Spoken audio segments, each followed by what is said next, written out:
समय समय पर आप लोगों के सामने महाभारत से जुड़े हुए ऐसे ऐसे सबूत लेके आता रहता हूं जिस सुनकर आप लोगों के रोंगटे सचमुच में खड़े हो जाते हैं। दोस्तों, ब्लडी सत्य के आज के इस हैरान कर देने वाले बहुत ही ज्यादा अनोखे से और डिफरेंट से एपिसोड में मैं आप सभी लोगों के सामने इसी तरह का एक ऐसा सबूत लेकर आ गया हूं जिस सबूत के सामने बड़े बड़े वैज्ञानिकों ने भी अपने घुटने टेक दिए।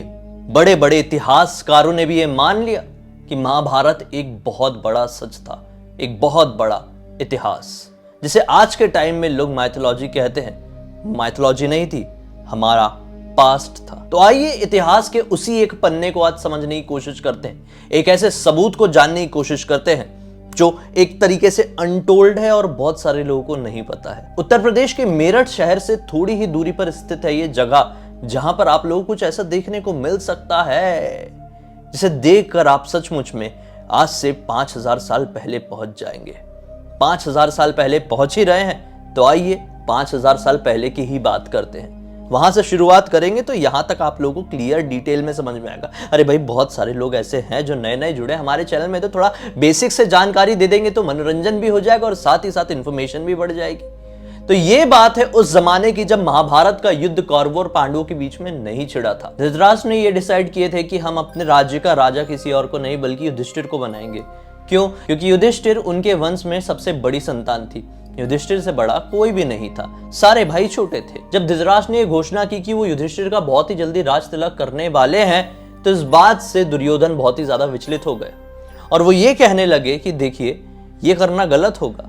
अगर पांडवों में से किसी एक का राज तिलक हो गया तो हम कौरव तो हमेशा के लिए उनके सामने दास बन के रह जाएंगे, जो कि बिल्कुल भी सही नहीं है। ये राज्य हमारा है, बड़ा चाहे जो कोई भी हो, फर्क नहीं पड़ता, कौरवों के पास ही साम्राज्य रहना चाहिए। यह चीज सुनकर धृतराष्ट्र ने तुरंत कहे कि सारे जो राजपाट के लोग हैं, यहां तक कि पितामह भीष्म हैं, वो भी ये चाहते हैं कि युधिष्ठिर ही यहां का राजा बने, तो इसमें हम कुछ नहीं कर सकते। अगर तुम्हें ये चीज बदलनी है तो अपने हिसाब से संभाल लो, जो कुछ भी कर सकते हो अपने एंड से ही कर लो। इस चीज का जवाब देते हुए दुर्योधन ने यह कहे कि हम तो सोच चुके हैं कि हमको क्या करना है, बस केवल आप एक बार आप पांडवों को वारणावत भेज दें। वारणावत हस्तिनापुर से थोड़ी दूरी पर स्थित था। पांडवों को अपने बातों में उलझाकर वारणावत भेज दिया। उनके सामने यह प्रस्ताव रखा कि वारणावत में एक बहुत ही खूबसूरत महल का निर्माण किया गया है जो खास आपके लिए है, आप जाकर वहां पर कुछ समय के लिए रहते क्यों नहीं? पांडव, जो कि थोड़े भोले थे, इस बात के ऊपर राजी हो गए। पांडव अपने पूरे परिवार के साथ वारणावत में मौजूद उस महल पर पहुंच गए। उन्हें नहीं पता था कि यह महल एक नॉर्मल महल नहीं बल्कि लाक्षागृह है। लाक्षागृह नाम से समझ में आ रहा है, लाख से बना हुआ घर। लाख जो कि बहुत ही ज्यादा ज्वलनशील होता है, मतलब जिसमें थोड़ी सी भी आग अगर लगे तो आग बहुत तेजी से फैल जाती है। लाख का इस्तेमाल आज के टाइम में बहुत सारे बैंगल्स बनाने के लिए भी किया जाता है। ये वही लाख है जिसमें बहुत जल्दी आग पकड़ती है। ये पूरा का पूरा महल ज्यादा मात्रा के लाख से बना हुआ था और जो कुछ बची कुची मात्रा थी वो समझ लो आप सूखी घास के थे।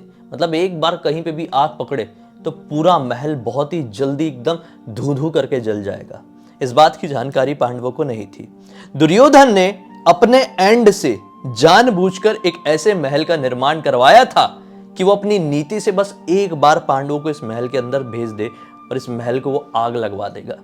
यह महल का निर्माण किसी और ने नहीं बल्कि पुरोचन नाम के एक आर्किटेक्ट ने किया था, जो कि शकुनी ने दुर्योधन को आइडिया दिया था ऐसा काम करने के लिए। पुरोचन ने उस महल का निर्माण किया था और उस महल के बहुत ही नजदीक में, या फिर ये कह लो उस महल के अंदर ही रहता था, अपने एक अलग कमरे में।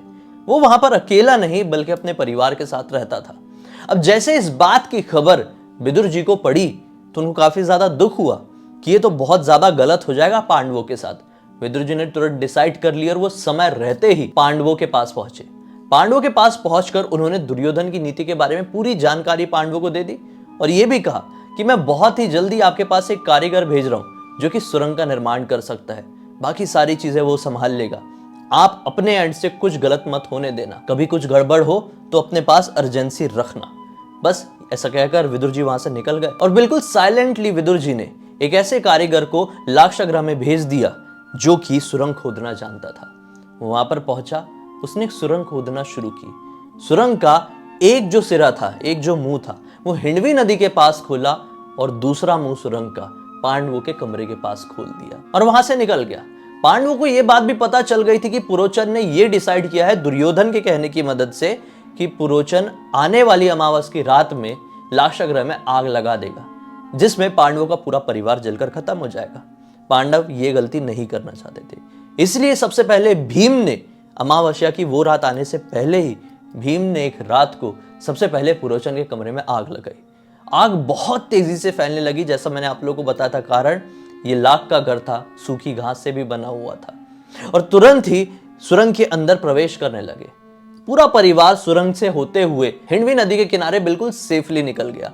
यहां पे लाक्षागृह जैसा कि डिसाइड किया गया था धू धू करके जल उठा। इस बात की खबर जब दुर्योधन को पड़ी तो दुर्योधन और पूरे कौरव जो थे इस बात से बड़ा खुश हुए कि देखो लाक्षागृह तो जल गया, पांडव और उसका परिवार भी नहीं बचा होगा, सब खत्म हो गया होगा। यहां पे पहुंचे, देखे कि सचमुच में किसी का मृत शरीर है। वो किसी और का नहीं बल्कि उसी पुरोचन का था। मतलब जिनके लिए वो पुरोचन गड्ढा खोद रहा था वो उसी गड्ढे में अपने परिवार के साथ गिर गया था। यहाँ पे कौरवों ने यह सोच लिए कि देखो यहाँ पर मृत्यु हो चुकी है पांडवों की। अब इनके जो मृत शरीर थे वो बहुत बुरी तरह से जले हुए थे, इसलिए उन्हें पांडव और उनका परिवार समझ के कौरवों ने अंतिम संस्कार दे दिया। उसके बाद क्या था, पांडव वहां से निकल चुके थे और डिसाइड कर चुके थे कि एक बहुत बड़ी ललकार है और इसका बदला पूरी तरीके से लिया जाएगा। अब ये कहानी मैंने आप लोगों को क्यों बताया, इसके पीछे का एक कारण है। ये कहानी एक सिंपल सी कहानी नहीं बल्कि एक सच्ची घटना की कहानी है। इसका सबूत आप लोगों को देखने मिल सकता है वारनावा नाम के गांव में, जो कि मेरठ शहर से बहुत ही पास मौजूद है। इस गांव में आज भी आप उस सुरंग को साफ साफ देख सकते हैं जो कि विदुर जी के उसी कारीगर ने पांडवों के निकलने के लिए बनाई थी। जी हाँ दोस्तों, साफ साफ आपको तस्वीर में भी दिखाई दे रहा होगा। अगर आप लोग वारनावा जाएंगे तो वहां के पक्के रास्ते से कच्चा रास्ता कटता है, थोड़ा सा जंगल को क्रॉस करेंगे तो आप लोग इस जगह को साफ साफ देख सकते हैं। यही नहीं, लाक्षागृह जो जला था उसमें कुछ ऐसी जगह थी जो पूरी तरीके से नहीं जल पाई थी, कुछ ऐसी जगह थी जो कि अपने आप को बचा ली थी। अब चाहे किसी भी रीजन से कहो, उसके मटेरियल से कहो या फिर किसी भी रीजन से कहो, कुछ ऐसी पर्टिकुलर जगह थी, कुछ ऐसे पर्टिकुलर कमरे थे जो बच गए थे। वो आज भी मौजूद है, तस्वीर में आप उन्हें साफ साफ देख सकते हैं। ये यज्ञ का कमरा था, यहाँ पर यज्ञ किया जाता था। ये पूरी की पूरी जगह एएसआई के अंदर आती है। दरअसल जब यहाँ पे लाक्षागृह की खोज हुई थी तो इस जगह की खुदाई भी की गई थी। खुदाई में बहुत ही पुराने जमाने की जो मूर्तियां हैं वो जमीन के अंदर से बाहर निकली। शोधकर्ताओं की नजर इसके ऊपर टिक गई, इसके ऊपर कार्बन डेटिंग की गई। पता चला कि ये सारी की सारी मूर्तियां उसी काल की है जिस काल का जिक्र किया जाता है कि इस समय महाभारत हुआ होगा। अप्रॉक्स 5000 से 5500 साल पुरानी मूर्तियां इस जगह से बरामद हुई है। तो पूरी पॉसिबिलिटी है कि लाक्षागृह में वो मूर्तियां रखी रही होगी। लेकिन जब लाक्षागृह जला तो मूर्तियां तो अलग धातु की थी ना, वो कैसे जल जाती? वो उसी जमीन पर रह गई। समय के साथ उसके ऊपर मिट्टी धूल की परतें चढ़ती गई, चट्टानों की परतें चढ़ती गई और वो मूर्तियां, वो हमारा इतिहास जमीन के अंदर धंस गया, दब गया। फिर जब इस जगह की खोज हुई तो मूर्तियां बाहर निकली। और सच बता रहा हूं, बड़े बड़े वैज्ञानिक इस सबूत के सामने अपने घुटने टेक दिए। बड़े बड़े ऐसे लोग जो मॉडर्न टेक्नोलॉजी को बताते कि देखो हमारी टेक्नोलॉजी ऐसी थी वैसी थी, सब हैरान हो गए। क्योंकि लाक्षागृह का सबूत भी उन सबूतों में शामिल हो गया जो साफ साफ प्रूव करते हैं कि महाभारत सचमुच में हुई थी। पांडव थे, कौरव थे, भगवान श्री कृष्ण भी थे, और कुछ ऐसा उस समय हुआ था जो आज की दुनिया में सही तरीके से एक्सप्लेन कर पाना भी लगभग इम्पॉसिबल है।